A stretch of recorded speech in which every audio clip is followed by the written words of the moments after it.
Hey guys, welcome back, and in this video we are going to learn about who is broker in stock market. So from this diagram you could see that the stock market has stock exchanges and we have investors. So investor cannot go directly to these stock exchanges and do their transaction.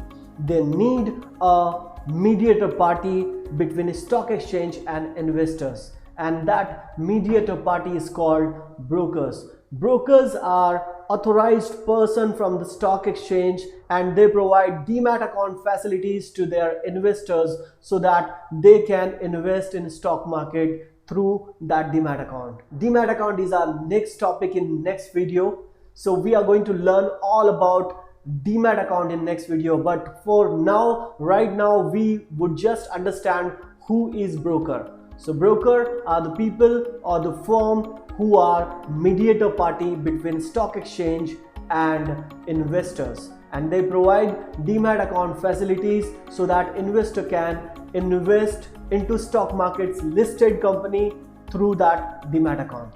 In the next video, we are going to learn about DMAT account in detail. So keep watching, keep learning. Thank you very much.